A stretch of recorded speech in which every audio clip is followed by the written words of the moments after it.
Cassette भी निकाल कर वीसीआर के ऊपर रखती कि जब रेहाना आएगी तो लगा लूँगा।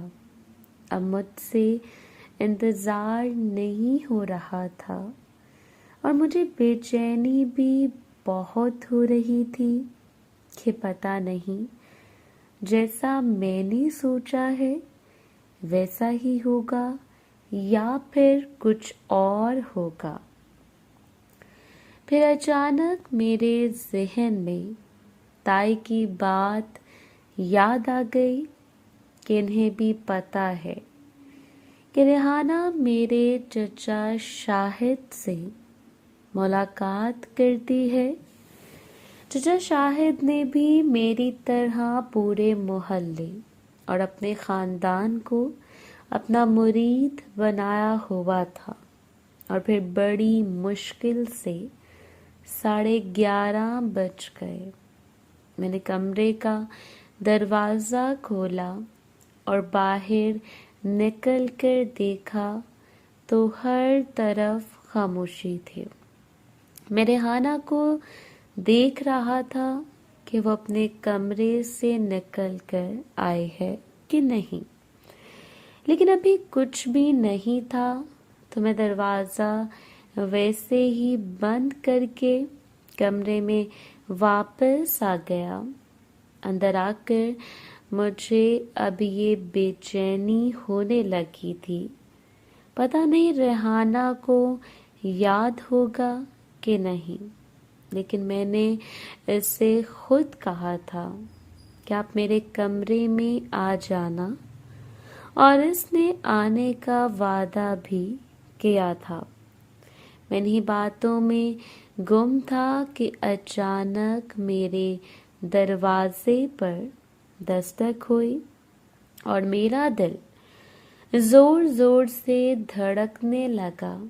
मैंने एक लंबा सांस लिया और अपने कमरे के दरवाजे की तरफ बढ़ा और दरवाज़ा जैसे ही खोला तो सामने रेहाना खड़ी थी जो मुझे देखकर मुस्कुरा रही थी। रेहाना बहुत खूबसूरत लग रही थी और इससे आने वाली खुशबू मुझे इसकी तरफ खींच रही थी। इन्होंने ज़्यादा तेज़ मेकअप नहीं किया था। मैं इनको ही देख रहा था कि इन्होंने मेरे चेहरे के आगे चुटकी बजाई और बोली, अब देखते ही रहोगे या अंदर आने के लिए भी कहोगे।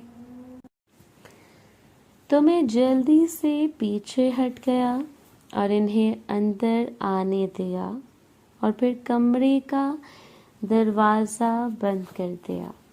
इन्होंने अंदर आकर कमरे को एक नज़र देखा और बोली, लगता है आज तुमने काफ़ी तैयारी की है। मैंने भी मुस्कुरा कर कहा, आज पहली दफ़ा मेरी दोस्त मेरे कमरे में आए हैं तो इतना तो बनता है। मेरी बात सुनकर वो मुस्कुराते हुए बोली, चलो शुक्र है अभी तो तुम्हें शर्म नहीं आ रही थी। फिर चलो शुक्र है अभी तो तुम्हें शर्म नहीं आ रही।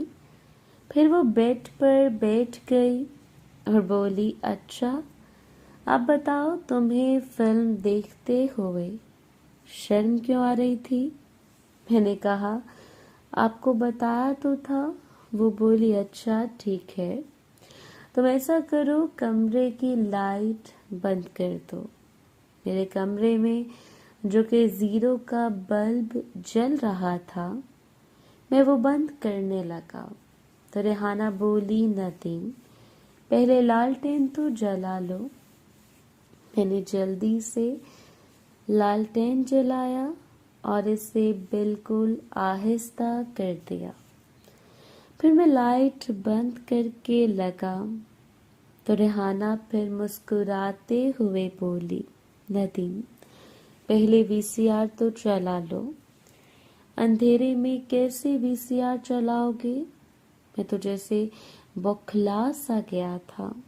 मैं जल्दी से टीवी के पास आया और टीवी और वीसीआर का स्विच लगा के टीवी ऑन किया और कैसेट को वीसीआर में डाल दिया और रिमोट को बेड पर फेंक कर मैं लाइट बंद करने चला गया। लाइट बंद की तो कमरे में हर तरफ अंधेरा था, सिवाय इस कोने के जहाँ पर लालटेन जल रहा था। अब कमरे में इतनी रोशनी थी कि हम दोनों एक दूसरे को नजर आ रहे थे, लेकिन हमारे चेहरे के तासुरात और हमारी शक्लें एक दूसरे को नजर नहीं आ रही थीं। जिस तरफ रेहाना बैठी थी, मैं इसके दूसरी तरफ से आकर बेड पर बैठ गया तो रेहाना भी बेड पर सीधी होकर बैठ गई और हम दोनों ने बेड से टेक लगा ली।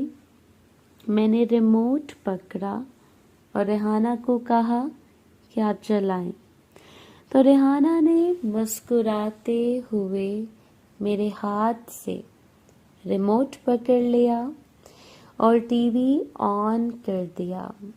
मैंने जल्दी से तकिया उठाकर अपनी गोद में रख लिया तो रेहाना बोली, नदीम, तुमने तकिया क्यों रखा है? मैंने कहा, आपको पता है ना कि मुझे कितनी बेचैनी होती है? तो वो बोली, वो तो ठीक है, लेकिन अब यहाँ कौन है जिससे तुम डर रहे हो? और वैसे भी मैं तो तुम्हारी दोस्त हूँ। और इन्होंने तकिया खींच लिया और बोली, मैं भी तो देखूं तुम्हें कितनी बेचैनी होती है। फिल्म चल रही थी और वो मुझे साथ साथ बता रही थी। फिल्म में सबसे पहले दूल्हा और दुल्हन की शादी होती है और जब दूल्हा दुल्हन को लेकर घर आता है तो दूल्हे का बाप इसको साइड पर ले जाता है और इससे सब समझा देता है, जबकि दूल्हे की माँ दुल्हन को कमरे में ले आती है और बताती है, बेटी, अब से तुम्हारा सब कुछ तुम्हारा शौहर है और जब तुम्हारा शौहर कमरे में आए तो ये दूध का गिलास तुम इसको अपने हाथ से देना। ये बात करके उस लड़की की सास वापस चली जाती है और कुछ ही देर में वो लड़का अंदर आ जाता है। वो लड़का पहले दुल्हन के पास बैठकर कुछ प्यार मोहब्बत की बातें करता है और उसे मुंह दिखाई भी देता है। इसके बाद लड़की से दूध पीने का कहती है और साथ ही ग्लास उठा के लड़के को पकड़ा देती है। दूध पीने के बाद लड़का गिलास साइड टेबल पर रखता है और कमरे की लाइट बंद करके लालटेन जला देता है और फिर दूल्हा दुल्हन से बातें करना शुरू कर देता है और बातें करता करता वो दुल्हन की सहेली शहजादी से बातें करने लगता है। रेहाना साथ साथ मुझे सब बता रही थी। दुल्हन की सहेली शहजादी से बातें करने के बाद दूल्हा दुल्हन की सहेली परी से बातें करना शुरू कर देता है और फिर इसके बाद दूल्हा दुल्हन को अपने दोस्त शहजादे से बातें करने को कहता है। दुल्हन थोड़ा सा शर्माती है, लेकिन इसके जहन में ये बात आती है कि इसकी सास ने कहा था कि अब से सब कुछ तुम्हारा शौहर ही है। और फिर वो दूल्हे के दोस्त शहजादे से बातें करने लगते हैं। ये सब देखकर मुझे बेचैनी हो रही थी, तो मैंने फिल्म को स्टॉप कर दिया। तो रेहाना बोली, क्या हुआ? मैंने कहा, पता नहीं मुझे क्या हो रहा है। रेहाना बोली, क्या हो रहा है? मैंने कहा, वही बेचैनी हो रही है जो होती है। वो बोली, कुछ नहीं होता। फिर रेहाना की नज़र मेरे दोस्त शहजादे पर पड़ी, जो अपनी जगह से उठकर खड़ा हो गया था। मैं तिरछी नजरों से रेहाना की तरफ देख रहा था और वो मेरे दोस्त शहजादे को देखकर मुस्कुरा रही थी। फिर रेहाना ने मेरे हाथ से रिमोट पकड़ा और दोबारा फिल्म को चला दिया। कुछ देर बाद जब मुलाकात शुरू हो गई तो मेरे दिमाग की बत्ती चली और मैंने रेहाना को साथ लगा लिया और कहा, मुझे बहुत दर्द हो रही है। वो बोली, कुछ नहीं होता, अभी ठीक हो जाएगा। लेकिन मैं मुसलसल इनको कह रहा था। वो बोली, अच्छा 1 मिनट रुको। वो उठ कर गई और लालटेन जो जल रहा था इसे और हल्का कर दिया। अब जो थोड़ा बहुत नजर आ रहा था वो भी खत्म हो गया। सिर्फ पूरे कमरे में टीवी की रोशनी थी और थोड़ी लालटेन की रोशनी थी। वो जैसे ही आकर बेड पर बैठी तो मैंने कहा, मेरे दोस्त शहजादे को बहुत दर्द हो रही है। तो रेहाना ने आगे बढ़कर शहजादे के सर पर हाथ रखा और इसका सर दबाने लगी और फिर आहिस्ता आहिस्ता वो मेरे दोस्त शहजादे को दबाने लगी और मुझसे बोली, अब कुछ फर्क पड़ रहा है? मैंने कहा, नहीं, अब तो और बेचैनी भी हो रही है और दर्द भी हो रहा है। मेरी बात सुनकर रेहाना शायद परेशान हो रही थी और इसे भी समझ नहीं आ रही थी कि वो क्या करे। लेकिन वो मेरे दोस्त शहजादे के बारे में तो जान चुकी थी कि मेरा दोस्त शहजादा कोई आम दोस्त नहीं है, ये बहुत ही खास है। अब मैं दर्द का और नाटक कर रहा था और दर्द की वजह से मचलने लगा था। रेहाना को कुछ समझ नहीं आया तो इसने हाथ से बातें करना शुरू कर दी। लेकिन कुछ ही वक्त में इसको जवाब मिल गया कि मेरा दोस्त बहुत खास है। फिर वो बोली, नदीम, तो मुझे अपना दोस्त मानते हो? मैंने कहा, जी, लेकिन फिलहाल मेरे दोस्त शहजादा बहुत तकलीफ में है। वो बोली, हमारे दरमियान होने वाली बातें किसी को बताओगे तो नहीं? मैंने कहा, नहीं। और फिर इन्होंने उठकर लालटेन को बंद कर दिया और फिर वो नीचे बैठ गई और मुझे अपनी तरफ कर लिया और शहजादे से बातें करने लगी। कुछ देर शहजादे से बातें करने के बाद वो बोली, अब कैसा लग रहा है?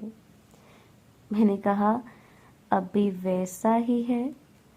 हालांकि वो अपने पूरे तजर्बे को इस्तेमाल करते हुए शहजादे से बातें कर रही थी और इनको यही लग रहा था कि बातें करने से मेरे दोस्त शहजादे के सर का दर्द खत्म हो जाएगा, लेकिन वो मजीद बढ़ रहा था।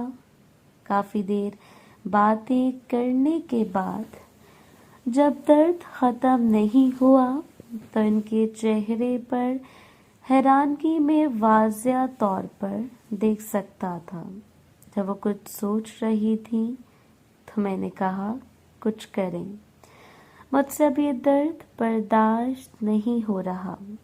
वो बोली, अच्छा तुम लेट जाओ, मैं कुछ करती हूँ। अब मुझे समझ नहीं आ रही थी कि वो क्या करने का कह रहे हैं, तो मैं सीधा होकर लेट गया।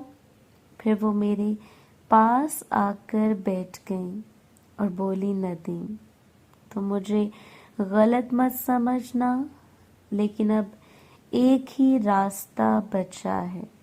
मैंने कहा, कौन सा रास्ता? तो इन्होंने टीवी की तरफ इशारा करते हुए कहा, किस तरीके से तुम्हारे दोस्त शहजादे की तकलीफ ख़त्म हो सकती है। मैंने कहा, लेकिन मेरे पास कौन सी दुल्हन है, मेरी शादी को तो कुछ दिनों बाद है। वो बोली, हाँ तुम ठीक कह रहे हो, लेकिन मैं तुम्हारी दोस्त हूँ, तो कुछ वक्त के लिए तुम्हारी दुल्हन भी बन सकती हूँ। मैंने कहा, ये कैसे मुमकिन है? वो बोली, अब यही रास्ता है। मैंने कहा, ठीक है। वो बोली, अब तुम देख चुके हो तो क्या तुम मेरे से मुलाकात कर लोगे? मैंने कहा, कोशिश करता हूँ। तो उन्होंने मेरा हाथ पकड़कर मुझे खड़ा कर लिया और बोली, तुम अपनी बीवी से कितना प्यार करते हो? कुछ देर बातें करने के बाद मैंने इन्हें अपने साथ लगा लिया और इन्हें उठाकर बेड पर बैठा दिया और खुद नीचे बैठ गया और शहजादी से बातें करने लगा। मैं जानबूझकर कच्ची पक्की बातें कर रहा था ताकि इनको पता ना चले। कुछ देर बातें करने के बाद मैं खड़ा हो गया तो इन्होंने टीवी की तरफ इशारा करते हुए कहा, जैसे वो मुलाकात कर रहे हैं, तुम भी ऐसे ही करो। मैं इनसे मुलाकात का आगाज करने लगा तो वो बोली, मुलाकात का आगाज आराम आराम से करते हैं, लेकिन मुझे बहुत बेचैनी हो रही थी। मैंने एकदम ही मुलाकात का आगाज कर दिया तो रेहाना को ऐसा महसूस हुआ जैसे इसकी जान हलक में आ गई हो और इन्होंने बहुत ही मुश्किल से अपनी आवाज को रोका, लेकिन मुझे कुछ नहीं कहा। मैं 1000 की स्पीड से इनसे मुलाकात कर रहा था। कुछ सेकंड बाद वो मेरी बातों का जवाब देने लगी और बोली, नदीम अब तुम्हारा दोस्त शहजादा कैसा महसूस कर रहा है?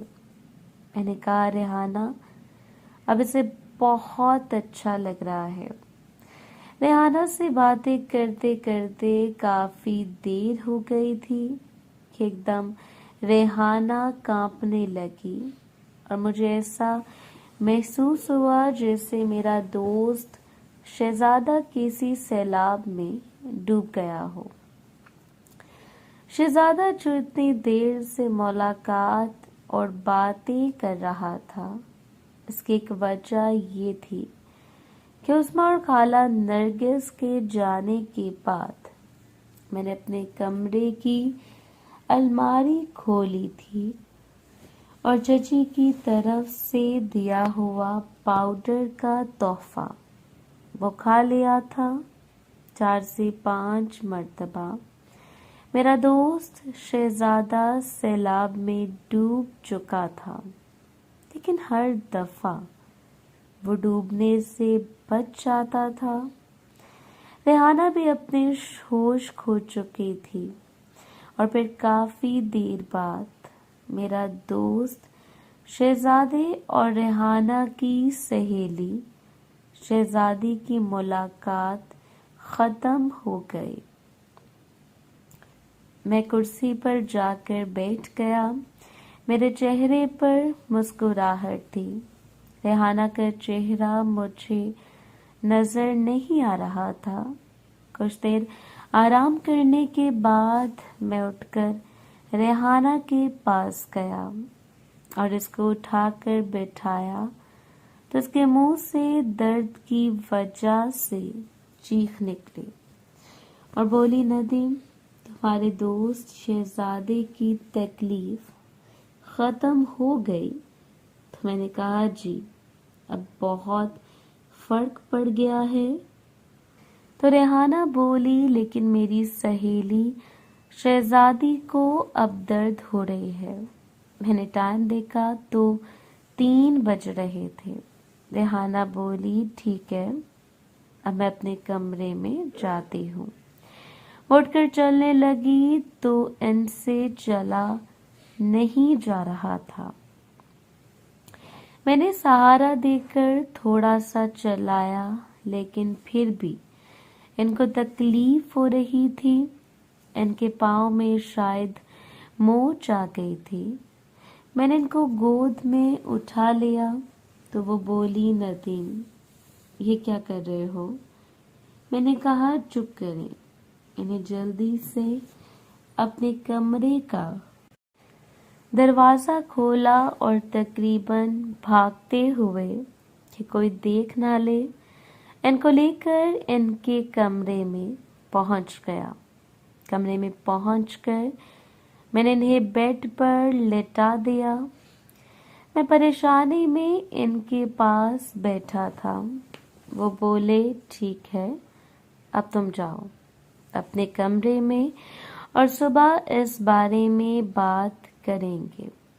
मैं इनके कमरे से बाहर निकला और दरवाज़ा बंद कर दिया और सीधा वॉशरूम में चला गया। वॉशरूम से फारिग होकर मैं अपने कमरे में आया और 0 का बल्ब जलाया और अपने कमरे की दोबारा सेटिंग की। वीसीआर और कैसेट को अलमारी में रखने के बाद मैं लेट गया। मेरे जहन में बहुत से सवाल थे जो मैं सोच रहा था, लेकिन चूंकि टाइम बहुत हो चुका था इसलिए मुझे पता ही नहीं चला कब मुझे नींद आ गई।